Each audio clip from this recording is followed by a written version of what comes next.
actually feel far more secure in our relationship now than I did before we opened our relationship. Because it turns out if I do have sex with somebody else, that I still want you more. Yes, it's true. And that our family is strong.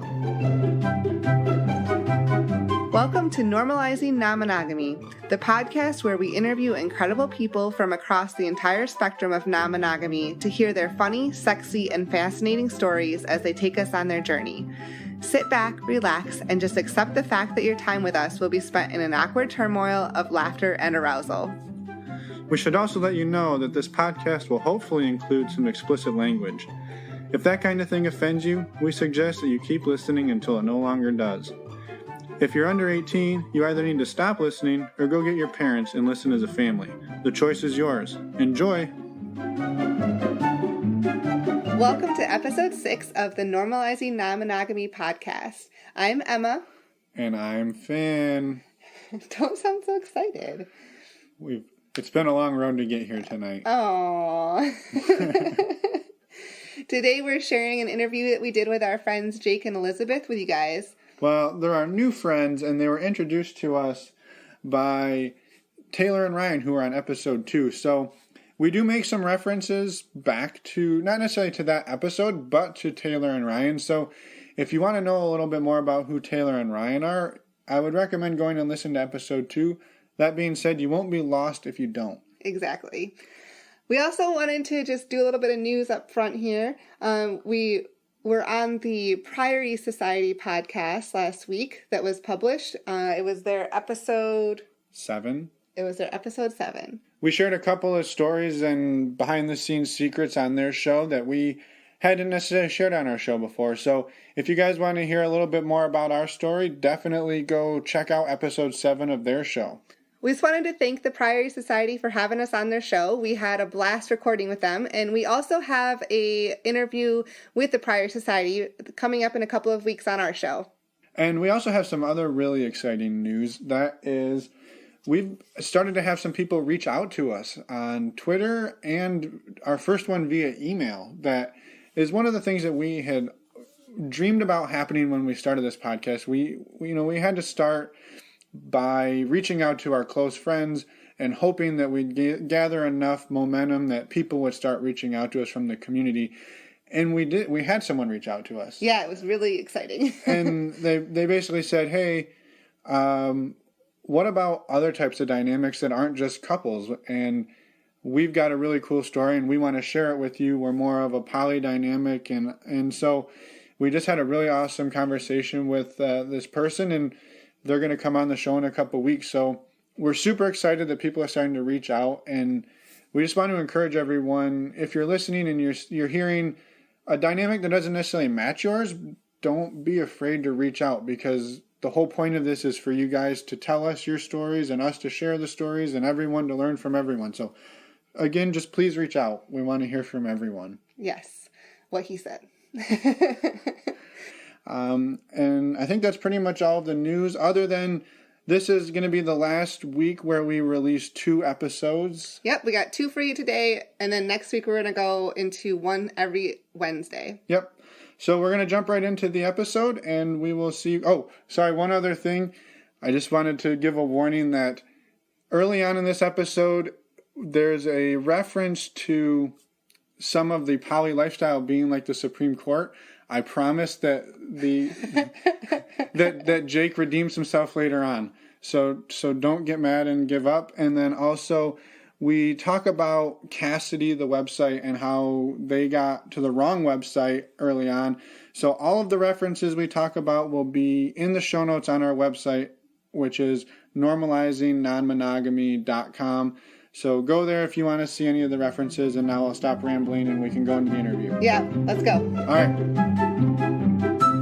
So we're here with some brand new friends that we met through our very first podcast guests. Taylor and Ryan introduced us, and they agreed to come on the show and talk a little bit about their story. So we're going to let Elizabeth and Jake give us a quick introduction before we jump into the interview. We haven't decided who's going to speak first. Should we Rochambeau for it? No, just go, sweetheart. So, yeah, hi, I'm Jake. We've been we've been just doing this for a couple of months, and now we're on a podcast already. I don't know what else should I say. I think we live in a West Coast city. We do, and we've been married for almost 10 years and together for 13 almost. And we're 37? 38. 38. Right. Numbers. It's just counting? A number, right? Yes, exactly. We can be vague about our age, though. So when you guys say you've been doing this for just a couple of months, what does this describe in terms of your non-monogamous, I guess, preference? Yeah, like what does it mean to you? We're still figuring it out. I guess it's the process of exploration right now. I mean, we've had like 4 experiences so far, and we're just communicating our way through it and figuring out where we're headed. Right. Would you, I guess, lean towards is it mostly swinging, or have you been exploring other dynamics of non-monogamy? Just swinging, I think. I mean, we're not looking for a romantic exclusive relationship or. Sure. I mean, we're still learning what all the things are. So we had an interaction online with a couple that were part of a 9-person polycule. Wow. And so that seems surprising to me, and I'm not sure how 9 people can agree on whether or not they think you're hot. And it reminds me of the Supreme Court. I've called them the Supreme Court for a little while. Wow, that's a lot. I mean, if they make it work, they make it work, right? But it must be really good at calendaring and communication. Yeah. But I think we're still trying to figure out, like, we don't really understand a lot of the labels. And so, I mean, I guess we understand like swinging versus polyamory and stuff, but it seems like that the more I look into it, the more there are everybody seems to have kind of a different version of exactly what it's like. But I guess for us, the basic parameters are, it's super hot to have sex with other people, and but we don't have any desire. We still want to be each other's primary partner, basically. Sure. Yeah, there's definitely shades of gray in anything like this, and especially just starting out, it seems reasonable that you would not necessarily. It's not like you have to pick one and then that's what you are forever, right? So, Sexuality is fluid, and I think that's okay. So, could we hear a little bit more about what drove you to decide to do this and how you guys eventually got into it for the first time? Yeah. So for me, this goes back 15 years of what I imagine is the typical male threesome fantasy. Just you and 2 other guys? That wasn't the setup I had in mind. That's not the setup that I rehearsed many times while watching porn. No, I figured it would be guy, girl, girl. And so every now and then I would tell Elizabeth that I wanted to do this kind of thing. And it was always, for me, tied up with turning 40 and the sense that this was my last chance to do anything adventuresome like that. And like at a certain point, you're too old and you don't start something new. And that's not totally rational, but, we all have to deal with aging, even though we're not at like an advanced age or anything. Yes. It's all relative. So, so I bothered you for years about it. For years and years. What do you want for your birthday? Threesome. 40th birthday? Oh, now I'm definitely this should be the time. But it was kind of it was a bit of a totally random happenstance for us in a lot of respects. We have these good friends, and we have young kids, and so do they. And I've known her since college, and they live near us. And so we get together, but they live far enough away that like it makes sense to like, if we go over to their house, we stay the night, or if they come to our house, they stay the night, just because travel time gets hard. And so we've been going back and forth for probably, 2 or 3 years. And we've always been kind of flirty with them. And then Jake and my girlfriend were going on and on about turning 40. And like, there was all these existential crises over like, had they had enough sex? Had they not had enough sex? What had they done? What had they not done? What did they wish they had done in their 20s? And so before one of these like weekends that we spent together, her husband emailed me and said, I have a totally crazy idea. Instead of the four of us going out to dinner and having to listen to Jake and my friend go on and on and on and bitch and bitch and bitch. Why don't we do a topsy-turvy date night where you and I go out? Jake and my friend are also vegetarian, and her husband and I are very much carnivores. He's like, we'll go to a steakhouse, we'll eat steak, and we'll have conversation that has nothing to do with turning 40. And so, in hindsight, he was kind of flirting with you, huh? I guess he was. Yeah. I'm a little bit, I don't pick up on these things very well. And it's okay, so, I don't either. I was just totally oblivious. I was like, yes, steak, let's do it. And so we went out, and we were, the two of us went out. We had a lovely dinner. We were chatting, like just fun. It felt a little bit like a date, but not enough that like I was conscious that that was what was happening. And then Jake and my friend went out. You guys were I don't even know what you ate for dinner. You ate tacos? I don't remember that much. We were at a bar trying to, act like we were impressing each other in our 20s. Also, it was a hotel bar that we ended up at. So it's the sort of place where you imagine there are a lot of casual encounters going on. So I think we were just going to do that vibe. Anyway, so we all met up at a wine bar afterwards, and we started chatting, and we'd been drinking. And finally, like, Jake and my friend were just going on and on and on. And so I turned to them and said, look, I am tired of listening to this. Like, put up or shut up. I was like, we will stay here. We will have another glass of wine. We will give you guys a 20-minute head start. I told Jake and my friend to go home and do whatever it is that they needed to do in order to turn 40. And we did. Like, as far as I was concerned, that would have been sufficient. I mean, having listened to this podcast once or twice, I know that some people are concerned about, like, the first time has to happen, right? Like, it may never happen again. And I felt like this first time I was like, I'm gonna enjoy the whole experience, whatever it is that happens, and then I'm gonna be ready to turn 40. Because there was no hint from Elizabeth that she was interested in swinging at this point. This was just like, I needed to go do something. Little did I know that back at the restaurant, she and her friend's husband were already touching and I think kissing at the restaurant. Mm-hmm. Yeah. So we decided that if we had sent them home to get naked, we had a free pass to also make out. So. Right. So you guys went to dinner, then came back together. Like, you split up, came back together, and then decided, well, hey, you guys go have some fun and we'll come join you in a little while, kind of thing? Yes. Yeah, so we had an awkward Lyft ride back where she was seemed like maybe had too many drinks to stay aware of the fact that there was a person in the front driving the car who didn't want to hear about what was going on.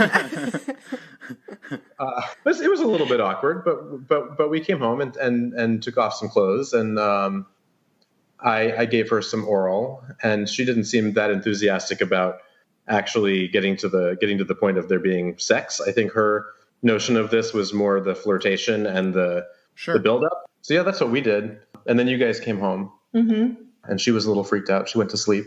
But then her husband basically took the initiative, because by this time we had come back to our room, and I think we were actually having sex. And he knocked on the door. He's like, "Can I come in?" And we were like, "Yeah." So yeah. So did he join you then?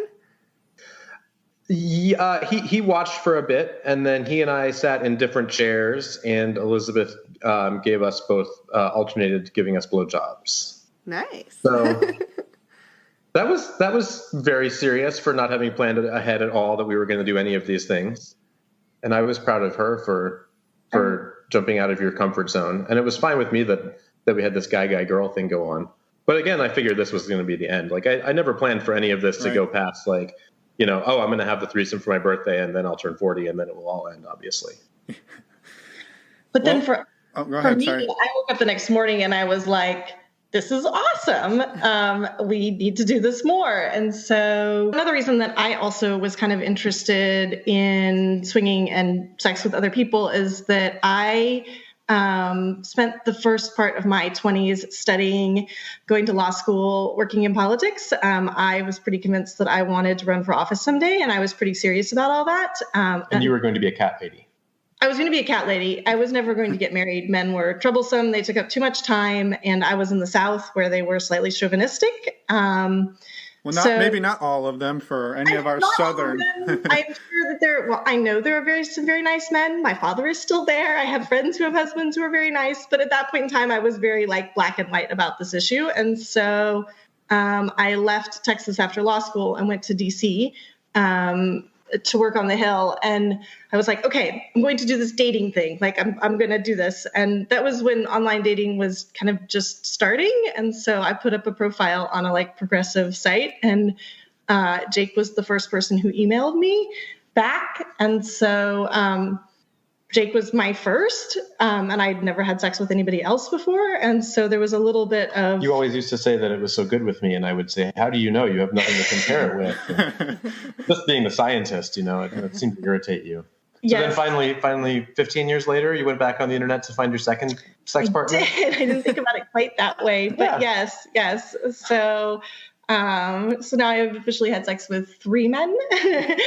And 1 lady. And 1 lady, yes. So, which is nice. Like I don't have like, before I would have never admitted that, right? Like you're not supposed to admit that you want to have sex with anybody but your partner, but it's been a nice side thing for me to be able to have that experience. So, which I guess normal people would have done by dating in their 20s, but I didn't do that. So, well, neither did we. So that was a big part of why we got into this too. Is we'd each had like 1 partner in high school, and other than that, it was fairly limited. So we completely can relate to that story. Very similar. I was never planning to be president, though. No. Now you definitely can't. I have no intention of being president. I got very burned out of politics in DC. It's kind of it's an awful world. People are not nice, and I am too nice for that. Right. So, and they're also not interested in actually doing anything, and that was really frustrating for me. Right. But that is not related to this podcast. I can. No. That's our spin-off podcast hosted by Ryan. I'll box on that later.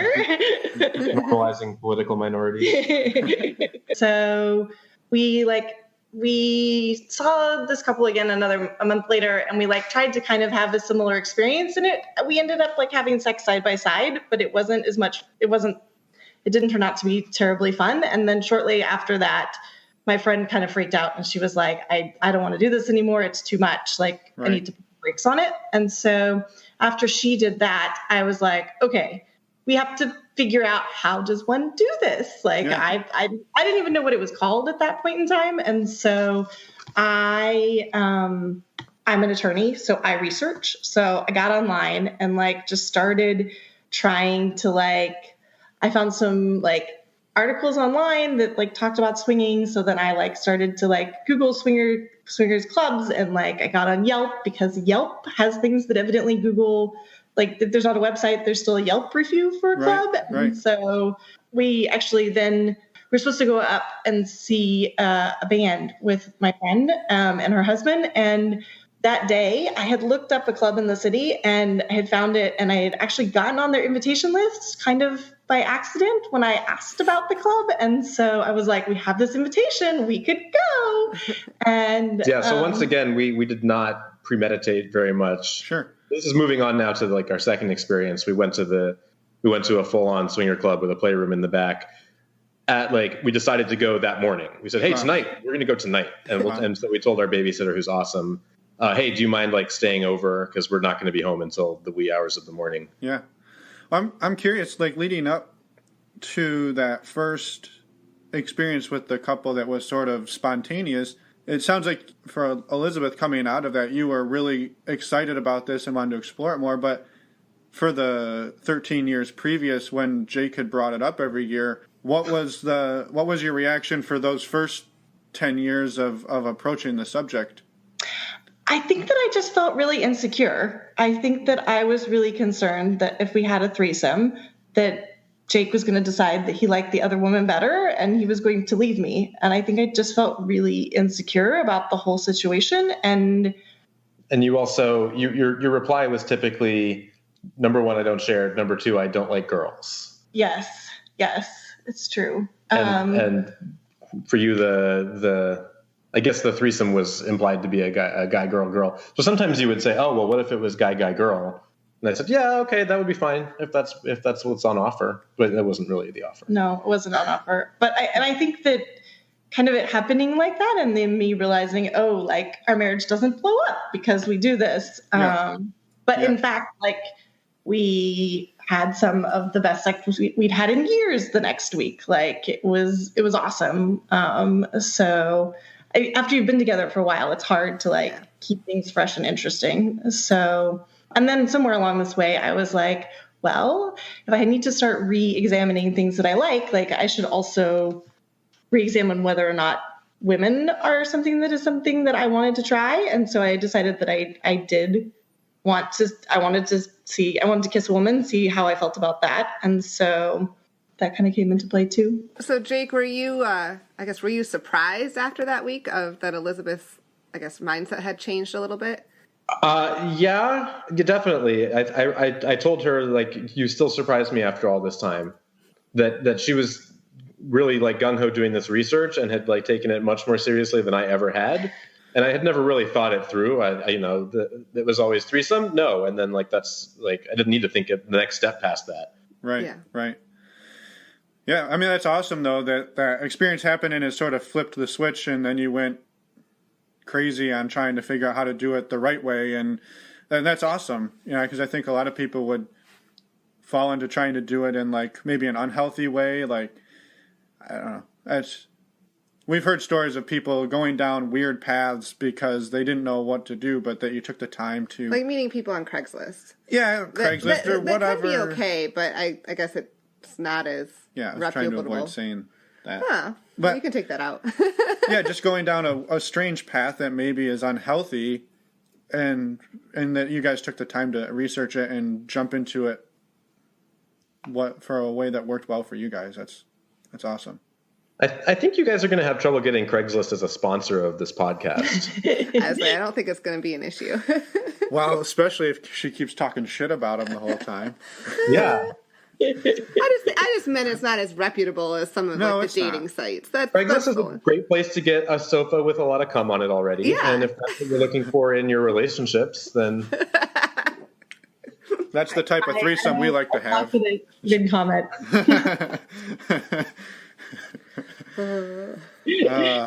All right. So you guys decided the morning of to go to a party that night. Mm-hmm. And was it just to maybe explore it a little bit more and see what was there? Or had you guys talked about going in like, maybe here's some things we would like to have happen?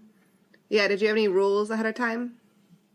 Our rule was that we weren't ready to full swap, because we wanted to, just not take that risk yet. We have a chance to come back and debrief each other on. I think debrief is funny in this context. Debrief each other about taking off our briefs. So other than that, I think we didn't really know what to expect, and we were just open-minded, and we were just gonna fling ourselves in the door of this place and then see what happened. But we got to warm up with our friends who were still interested in making out and kissing, so we were kind of making out with the alternate with this other couple. Mm-hmm. Oh, because you were with them that same night, right? Yeah. And then we said, "Oh, we're gonna go to a party and leave you guys at the concert. Like we have more serious stuff to go do." Hopefully, they didn't feel bad. Did they have interest in going, or was it just like, no? Well, so there's a bigger question, like how much does everybody wish that they were doing this lifestyle, but they deny it? Sure. I'm sure we'll talk about that later. It's really interesting to me, the psychology of it, and especially like the group think of it and being part of a culture. But from what they told us, ostensibly they were not. They didn't feel like going to this club with us. Right. I don't know if they were jealous or something. That's possible. So yeah, we took a quick trip across town. And then we went upstairs to this place, and there were all of these people who, I don't know, I guess you have to like look around. You're supposed to check them all out. They were all interesting looking people. We were super nervous. And then I had decided that I didn't want to drink at all because I didn't want to feel like I wanted to make sure that I had all my senses about me. Like I wanted to make sure that if I did something, it was very much a conscious choice on my part. Sure. But that's not exactly the best idea when you're kind of when you're trying to meet new people and you're not particularly good at doing that. Yeah, we didn't bring a bottle for the bring your own bar, and so we were pretty sober. But in all honesty, though, we've seen people go the complete opposite of that and be totally wasted the whole time, and that doesn't do you any favors either. So yeah, you got to find that middle ground, I guess, like a drink or two to take the edge off sometimes, so that you can more easily talk to people, but no more than that because you don't want to be sloppy drunk. Yeah, and you want to remember what you did your first time, right? Or any time. Exactly. Or any time, I suppose. So yeah, I remember. So we were sitting at this place, looking around, not ready to approach anyone because we're not shy, but we're not extroverts either.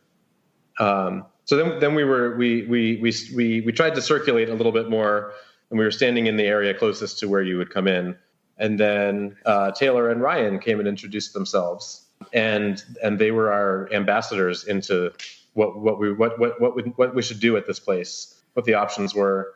You really enjoyed their very structured introduction to like, okay, so you have to do your elevator pitch. Here's how you do it. You have to talk about your testing, talk about your boundaries, and you got quite a bit of it. So I was dancing with her, and you were talking Ryan. Details with Ryan. Yeah. What were you guys talking about? I had a ton of questions, right? Because it's not like you can be like, it's just the internet only has so much information, and like I just couldn't. It's not like something I could. I attempted to tell my sister about it, and that was a bad idea. And so this is not. It's hard to find answers, right? And so I admit, it's like, well, what about this? And what about a dating website? Which one did you guys use? And what about this? And I just kind of was going down my list of questions, and he and Taylor were very, very nice and answered all of our questions. So yeah, Ryan and I were having a serious conversation about that and politics, and then I was feeling her up on the dance floor. Yes, yeah. I would say if anybody knows more than the internet, it's probably Ryan. So it's a good place to start if you're looking for information about most things. So yeah, so I think we were just super lucky. I mean, if they hadn't been at that club that night, I don't know what we would have done instead. Well, I don't know if we would have been bold enough to like go back and play. That was our original plan, was that like if we didn't meet anybody, that maybe we would just go back and play ourselves, like just to like be there and have the experience. Yeah, be in like a sexy environment together. Yeah. So we went back with them instead, and it was I don't know. It's hard to tell. It's hard to distinguish whether it's an orgy or there are a lot of individual couples because you have to study them closely for a while to be like, oh, I saw you were on him before, and now you're on that guy instead. That's a good thing. Yeah, the blurring of lines between orgy and not orgy are sometimes indistinguishable. With group sex, yeah. Yeah, so we just threw ourselves right in there. There wasn't a lot of space, so we were trying to like, establish our little corner of this spongy floor surface. At one point near the end, a lady and her partner finished whatever it was they were doing, and she kind of rolled over kind of into my butt, which was, I don't know, it was okay. Yeah, I think that's the definition of a soft swap, is when you touch butts with another person. I don't think you should confuse people. That's the official definition. It was awesome. Yeah. We were both really glad that we went to do that. Yeah. So like, how'd you feel the next morning? Even better than we had. Like I felt amazing. Like it was just, I felt really amped that week, and it was really cool. It took us. So Taylor and Ryan had given us their information, but I miscopied it down into my phone. So I had like sent them a text, and like we never heard back, and I was like, oh no, they hate us. And but then then there were a couple more days of errors in which there was a second one where you tried to get on Cassidy so that we could send them a message there, but sent the email to like misspelled the website name because it's easy to misspell. So it turns out we also sent an email to the wrong place to get verified. So it was a good 5 days later before we actually established any communication with them. And so of course at the same time they were thinking that we were freaked out and we didn't want to talk to them anymore either.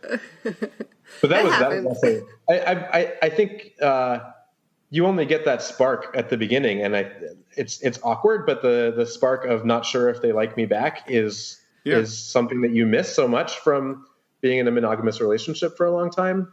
Yeah, no, that's definitely true. Or even just when you send somebody a message for the first time on Cassidy or any of the sites, and you send it off and you're like, okay, well, I guess we'll see what happens. And it's sort of, it's that a feeling you don't normally get when you text your spouse. You know they're probably not going to respond. So. Or it's about something boring like the laundry or something. So, I think so. During this week, we're learning that it's not net neutral. It's not a zero-sum thing with sex. It's kind of if you're having something with other people, it means that you have more of it within your relationship. And I think that's counterintuitive. And a lot of people outside of us before we started doing this, we would have assumed, oh, if you're having sex with somebody else, then that's less sex that you're having with me. There's a fixed amount of sex and it has to be distributed among your partners. Right. It's just like getting kids to sleep. I mean, if you get them to sleep more, then they fall asleep easier. Everybody thinks, oh, my kid's been up all day and didn't take a nap, so they'll go to sleep really easily tonight. That's not true. Right. Sleep gets more sleep and sex gets more sex. Yeah. No, that's very true. I think for all the new parents out there. Yeah, no, that's a good point. I think the term that we've heard around that is the new swinger energy, which is like or new relationship energy is you meet somebody and you guys had sex and then you go home and you have crazier sex than you've ever had for the next couple of days, and that's a lot of the fun about it. So yeah, you were a big fan. I was a huge fan. Yeah. We should make sure to mention the other part of the origin story, which was when we were at your sister's place, and I read this New Yorker book review about a book on cheating, but it mentioned this book, Mating in Captivity. Mm-hmm. So we downloaded that on our e-reader, and that was what I think turned you into actually doing the research more seriously. That was after we fooled around with your friends, right? Yeah, but before they told us they didn't want to anymore. Right. So that was sort of the perfect resource for you to sort of the academic research of what is this thing and what does it mean for relationships and like what is human sexuality and how does it relate to choosing one partner and the history of monogamy and right. I haven't read that book, but it sounds interesting. I've heard of it.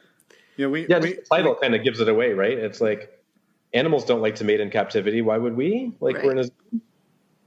Yeah, no, absolutely. So what was the progression after you guys left that first party? And it sounds like you spent the week trying then to get on Cassidy. And I guess how did things sort of progress from that point?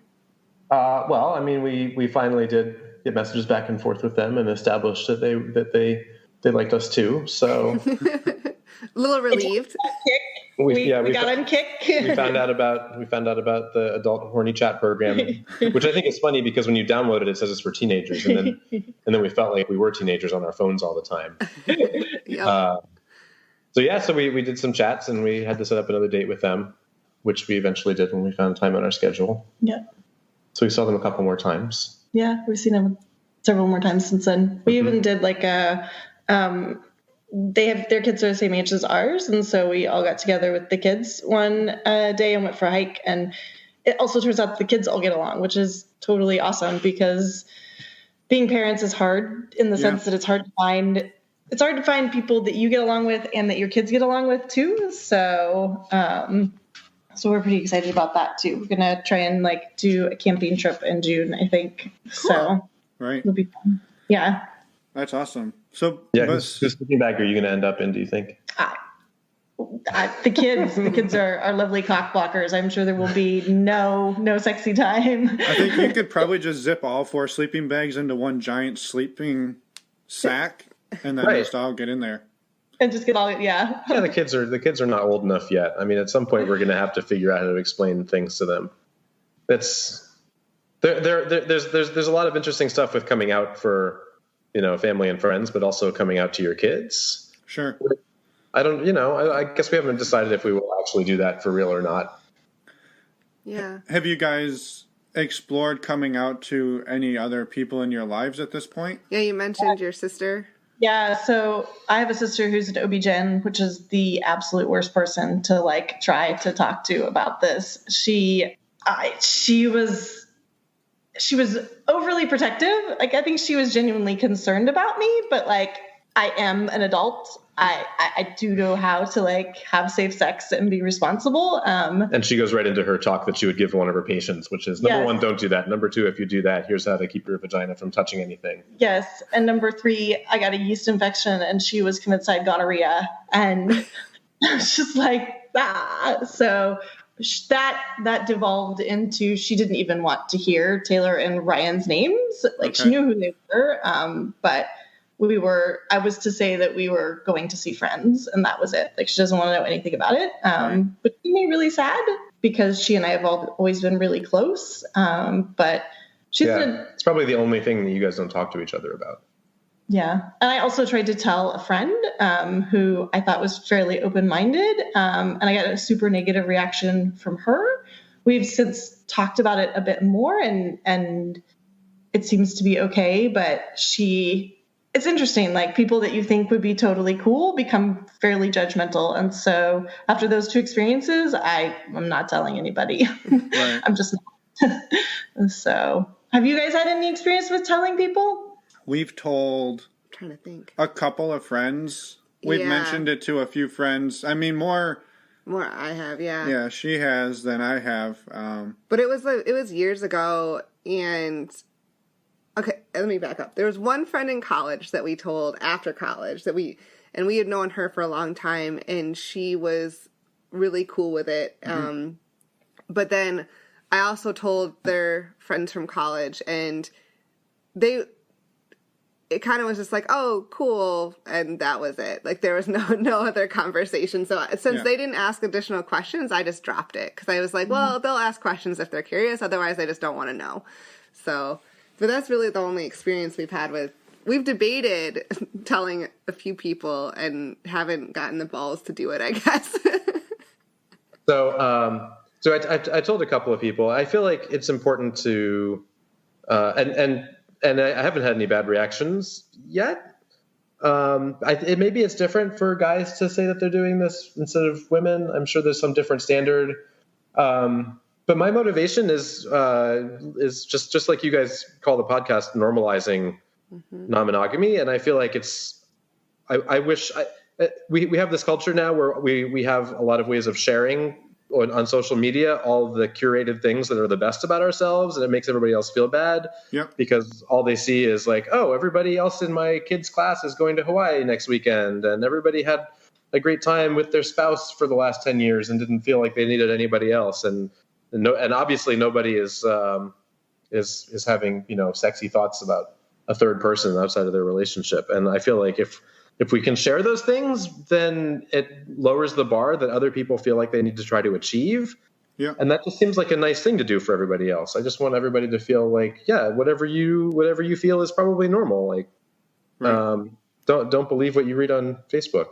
Yeah. And that's exactly the whole point of what we're trying to do is show that there's so many different ways to do it. And it's way more common than we would think about it is. And yeah, so it's really awesome to hear you say that, because that's really what we're going for here. It's not to sit and talk about all the gossipy side of it. It's to share the way it's impacted our relationships and improved them, and if there's been struggles and that kind of thing. And I think that's also why we've considered telling other people too in our lives, and haven't really gotten the balls, like I said, to do it yet. But it's to normalize it, and also just to be our whole selves to some of our closest friends, like, don't know this side of us, and I feel like we're really close with them, but there's a whole part of our lives that they don't know about, and I wish that we could tell them, and maybe someday, I think we will someday, but you also don't want to jeopardize any friendship, so it's that hard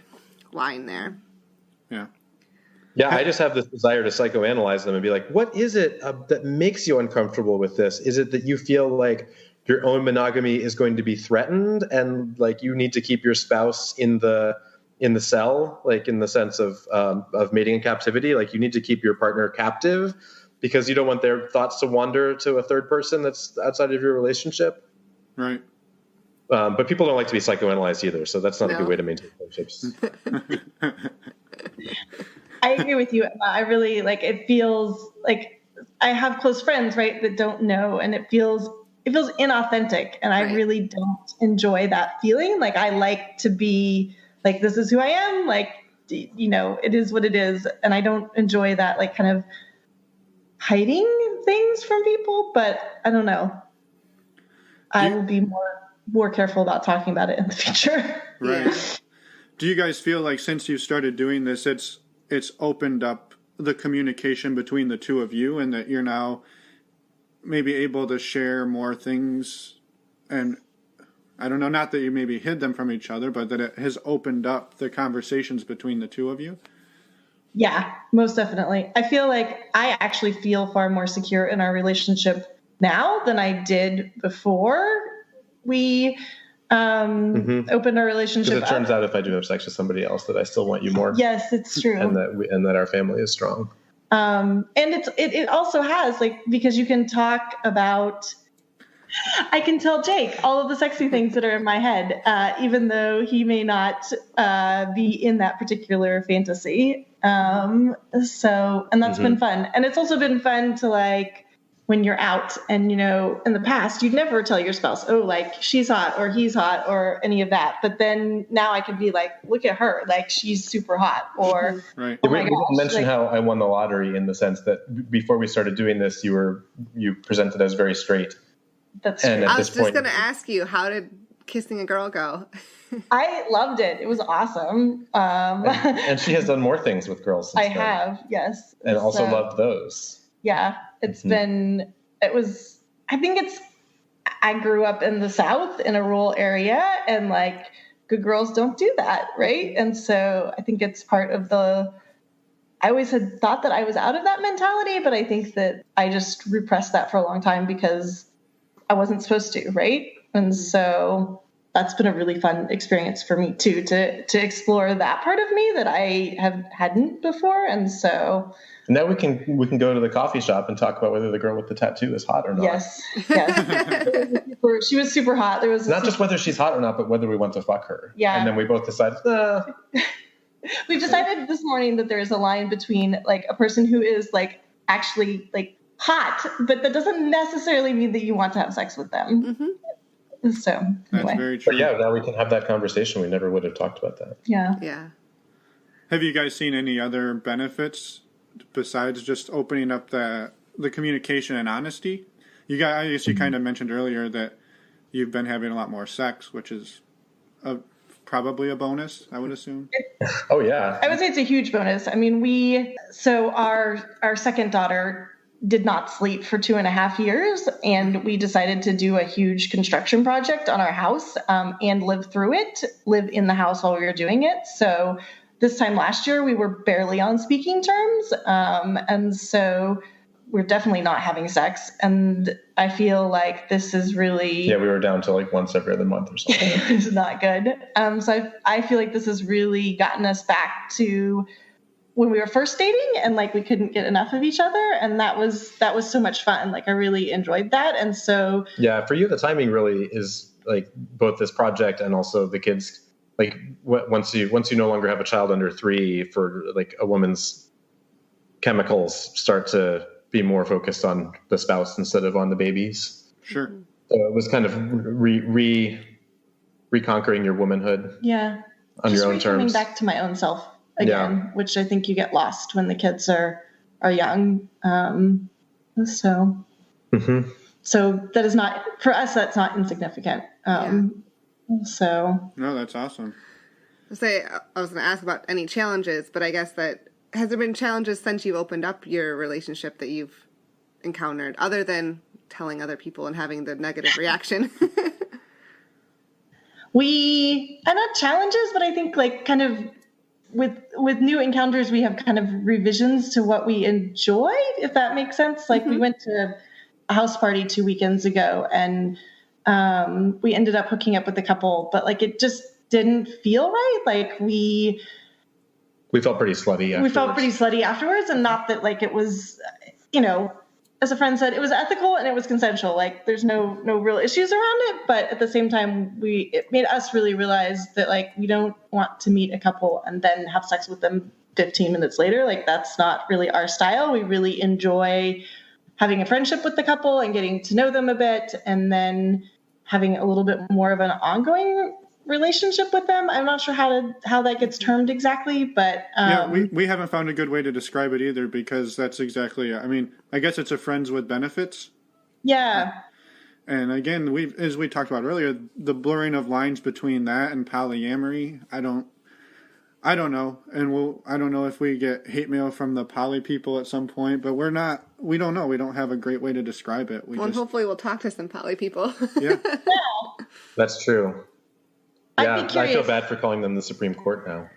Maybe they'll think it's cute. Who knows? Yeah, I'm just curious because I think that the lines are very blurry between having a really close friendship with someone and, like, I don't know, having a relationship with them. And I'm not sure what the marker is for that. Yeah. Maybe there's not. Maybe it's like shades of gray. And part of the reason we went to this house party and randomly hooked up with this couple is that we needed to establish that we were not exclusive with anyone. And so, like, here, look, I'm showing you. Look, see this person I'm having sex with? I'm not exclusive. So you made your point, and now you feel like a slut about it.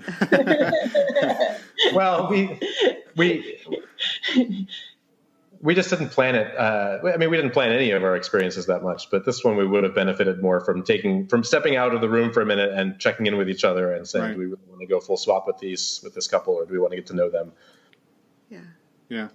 So, we have to learn from mistakes. That's how it works. It has to be experiential. Nobody can just listen to a podcast and then get it all right. No. Except if it's potentially this podcast. Right. Yes, of course. If you listen to this podcast enough, you probably will do it exactly right. Hopefully. But you have a good point. Everyone's journey is unique, and you're always likely to make some sort of mistake along the way, and that's part of life. I mean, we all make mistakes, right? So yeah, and it's self-discovery. Like, you have to try something, and if it turns out you like it, then it was a good idea. And then if you don't like it, you would call it a mistake. But you can't tell ahead of time which of those two outcomes it'll be. So you don't know if it's a mistake or not. Right. Exactly. Right. One thing I was curious about, you had mentioned when you talked to your sister about it, she dived deep into the safety aspect. When you guys were talking about getting into this, was that something that you guys talked about between yourselves, is what your risks were and what your acceptable level of risks were and how you were going to mitigate them and how you would handle that moving forward? So a little bit, in so much as Jake bought condoms for the first time in, like, I don't know how long. And we took them with us to the club. But I don't think that it was another one of those areas we just didn't have a full comprehension of what exactly risked and how, not the mitigating them, but just fully understanding them. And this is one of the things you talked to Ryan about. Is what is it we're supposed to do and how frequently, and, like, we should go get tested, and you set it up with the doctor. And yeah, I think you approached it with a practical, somewhat risk averse. What am I supposed to do? Like, do this right, do it properly. Yeah. Right. But then talking to my sister, I realized that, like, Jake and I had to then talk about, like, okay, like, do you go to one extreme or not an extreme? Like how risk averse are you, right? Do you use dental dams? Obviously you use condoms, but, like, do you go to the, like, dental dam part or do you not? Right. Like, do you, obviously, like, we only want to play with people who have been tested recently and are fairly low risk also. And it seems to me that most people are pretty open about this, at least in our very limited experience. Right. But yeah, I guess I did approach it as okay, Ryan, tell me what it is that I need to go do. And then, like, I will go make the appointments. I will do the things. And we feel comfortable with, like, some amount of risk, but not, like, a large amount of risk, I guess. Sure. Yeah. Sure. I think that's normal. I mean, every couple and every person has to decide what their risk level is in all of this, non-monogamy in general. And some people are willing to take a higher risk than others, and that's okay. But just as long as you communicate and be respectful. And realizing, too, that sometimes you also have to be willing to put on your bullshit detector and realize that maybe they're not telling you the truth, And that's the other hard part, is you never know. But you've just got to do your best. And yeah. Well, we talked about it because that last couple we played with was like, oh, when did we get tested? 3 months, 6 months? They were. And I actually, like, It was a flag. Yeah, it was a flag. I had my elevator pitch. I had all of our stuff lined up, but then we didn't have that conversation from like the living room to the playroom, which is what I was expecting to do. And I wish I had drunk a little bit less that night. And so I literally like kind of stopped the play session. I was like, wait a minute, we have not had our conversation yet. And I like got up and I was like, okay, so, here's our stats. And then, yeah, they were a little wishy-washy. And I kind of wish that at that point in time, I had just been like, okay, cool. Bye. Ciao. Yeah, but that's something else that we've come across too, is it's really hard, no matter what the situation is, once everyone's clothes are off and things are starting to happen, no matter what happens that maybe makes you want to leave, it's not easy to be the person to get up and put your pants back on and walk out of the room because you're uncomfortable. And that's the hardest, a very hard thing to do, because you don't want to stop other people's fun. That would have been extra hard at this party because my pants were missing also. Remember we eventually found them like shoved behind the headboard. Oh yes. So you would have had to storm out without any pants on, which yeah, exactly. And then I would come back in kind of bashfully and be like, "Oh, I think my pants are here somewhere. Wait, can I turn on the lights? Is that okay? Because I have to find my pants." It's like, but keep in mind, I'm still angry about the situation, and I will storm back out of here as soon as I have my damn pants on. Finn, right. You put on someone else's pants not that long ago. Yep. I put them on, and I was like, "What's all this shit in my pocket?" And I was like, "These aren't my pants." Yeah, why did I mean, this party was pretty well set up for a house party, but it would have been more considered if there were like a pile of scrubs in each room, so you could just sort of put on some anonymous clothes if you needed to. So I was going to ask, so now that you've had a few experiences over the last couple of months, what are your thoughts, I guess, moving forward in your plans? Do you have any, are you just going to keep exploring to see where things go, or?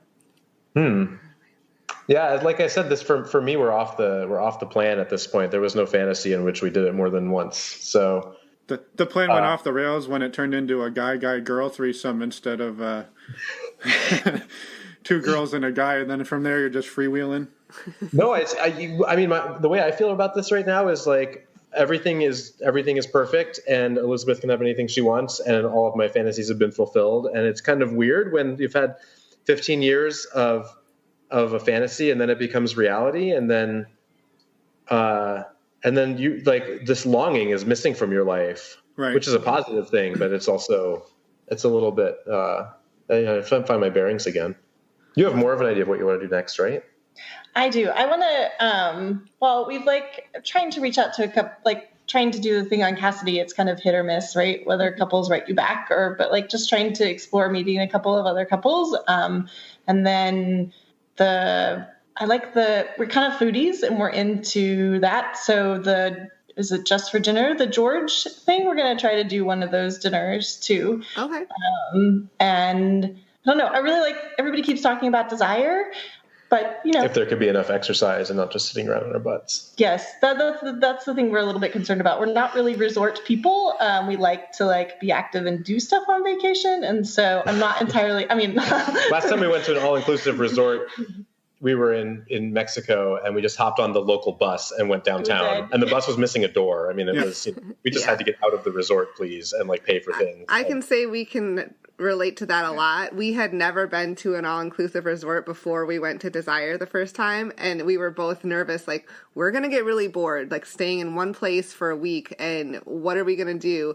And we had planned, maybe we should go see these ruins or go do this, and because we do, you guys, like to go out and see stuff when we travel, but once we got there, we're we can't leave this place for a day. There's too much. I mean, it's just relaxation essentially, and fun flirtation, and you get into this kind of routine every day of very relaxed routine of lunch and hot tub and pools in there at some point, and dinner get dressed up for dinner and dancing if you want, and then sexy playtime is intertwined whenever you want it. So it worked out. I don't know. We didn't end up going anywhere. but also there's beach volleyball. Yes. And there's people organize workout groups, and there's pool games. There's games, and there's all sorts of activities going on that You can walk on the beach, go for a walk. We did that a lot. Go for walks on the beach. And there are people that leave the resort for a day or two. You can go do excursions for whatever you want to do. There's also, I think there's snorkeling that you can do like right from the resort. So there's a variety of whatever works for you. Yeah. I think for parents of young kids, it would be really nice if the lifestyle didn't always start at 11 or midnight. Yes. I would be perfectly happy to have sex with somebody at like 6 o'clock and then like have another drink and then put the kids to bed. Sounds perfect. For people who don't have kids, I completely agree. Yeah, I agree as well. I mean, I kind of see how the evening progresses and you want to spend that time meet and greet and everything. But, when we've gone to hotel parties and other events, some people don't show up till like 11 or midnight even, and we're like, come on. I don't know, like if you're out way too late, I don't know, we don't have kids and it still isn't the most fun. It just ruins your whole next day is the problem. So and the day after sometimes for us. So I did have a question that I was going to ask. Jake had mentioned that at this point there's no plan, in that he feels like everything that he could ever imagined has been fulfilled. I guess for you guys at this point, if one or the other of you was to pull the emergency brake and ask to eject from the lifestyle, would that be something that the other person is like, okay, yep, I'm happy to stop at any point? Yeah, I think I feel like I would be okay with that. I admit I'd be a little sad, I think. It sounds awful. Of course, obviously, if Jake wanted to pull the emergency brake, I would pull the emergency brake. Like, there's, it's not fun. But I would probably be a little bit sad about it for a little while. I'm sure I'd get over it, but. Yeah, I guess we haven't thought that far down the road yet. I mean, we're still adding things that we want to do, as opposed to, like, so far everything has been okay, and then we try to do things. Yeah, so I guess I asked it because you said, at this point, everything I could have ever hoped for has happened, I guess, in a sense. So it sounded to me like, hey, if tomorrow Elizabeth woke up and said, hey, we're never doing this again, you would sort of be like, okay, more than I could have ever thought happened. So, but instead, you just add more stuff. That's right. Well, I mean, eventually there will be the matter of turning 50, and then, who knows? Oh boy.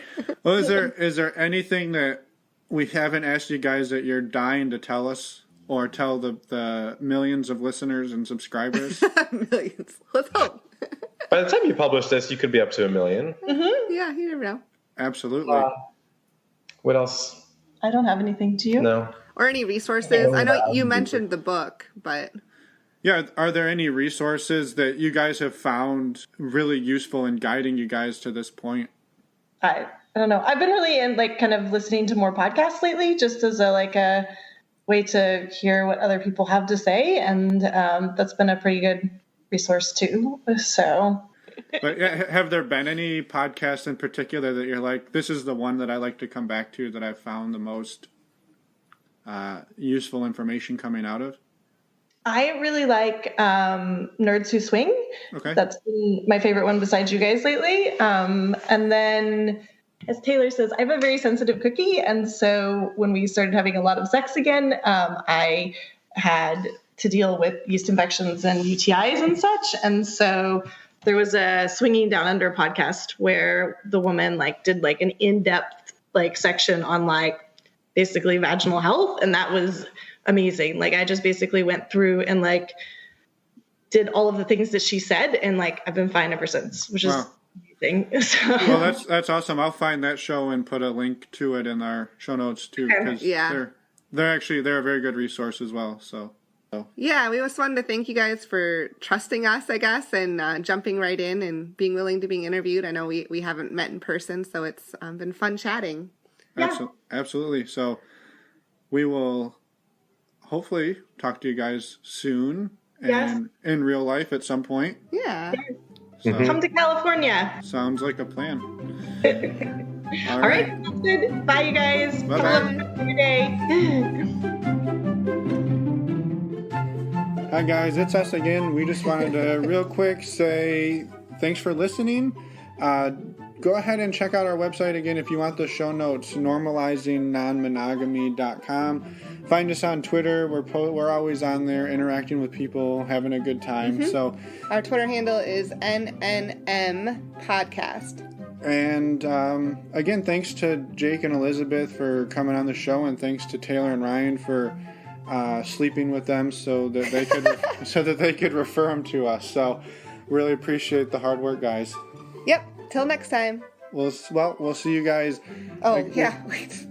We got another episode coming up right now with these amazing hosts of the Swinging Down Under podcast, C&D. So that one's coming at you right now, and we'll head on over there. Yep, we'll see you in the next episode.